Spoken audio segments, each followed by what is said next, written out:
Parang napakabait na bata yun si Tanggol. Siya pa nga ho ang nagsabi kay Ma'am Divina na lakihan ng ibaba. Bago tayo magpatuloy mga kaibigan, palike and subscribe po muna at pahit ng notification bell. Maraming salamat po. Matapos ngang makipagkasundo etong si Tanggol dito nga po sa mga taga-bundok sa kanilang napagkasundo ang negosyo na gagawing tauhan at magbebenta ng ginto, ay ito'y kinatuwa ng kampo ni Tanggol. Samantalang eto namang si Marites ay critical pa rin ang kalagayan sa ospital, no, matapos siyang saksakin nitong ang si Olga, no, at nagdiriwang siya ngayon, no? At syempre alam naman natin nakarating yan mismo kay Ramon Montenegro etong ginawa ni Olga, kaya nag-iisip siya ngayon ng paraan kung papaano siya magdadahilan. Pilit inaalam ni Ramon kung sino ang gumawa nun at sumaksa kay Marites para mahanap ang ebidensya at makaganti etong si Ramon. Agad-agad namang sumugod sa ospital etong si Ramon para tignan at puntahan ang kalagayan nitong si Marites na hanggang ngayon nga po ay nakaratay sa ospital at hindi pa malaman kung ano ang kondisyon.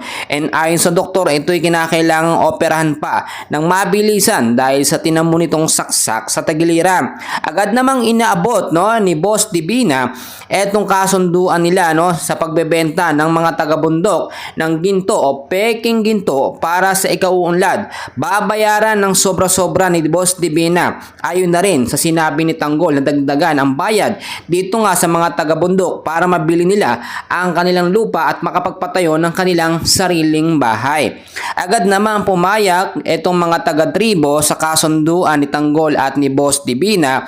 Kaya naman nakita natin dito ito ay malaking problema, no? Kahit sabihin na nating natuwa o giginhawa ang buhay nitong mga taga-bundok, mapapagawa nila ang kanilang bahay, makakabili nila yung lupa na kanilang tinitirikan at hindi na sila mapapalayas dahil si Boss Divina nga ang nagmamay-ari. Eto namang si Supremo, no, ay nagtataka at kailangan kausapin itong si Tanggol na dapat sabihin na bakit peking ginto ang ibibenta nila, baka mapahamak pa ang mga taga-tribo at mga taga-bundok.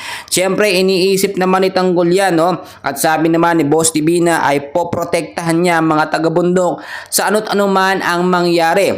Papalabasin kasi ng mga taga-bundok na nahukay nila ang ginto sa mismong isla na yan at ibebenta nila sa mga taong gustong bumili ng mga ginto. Nagdiriwang naman at tuwan-tuwa ang kampo ni Tanggol matapos nga nilang mapapayag ang mga taga-bundok sa kasunduan na magiging tauhan nila at magbebenta ng gintong peke.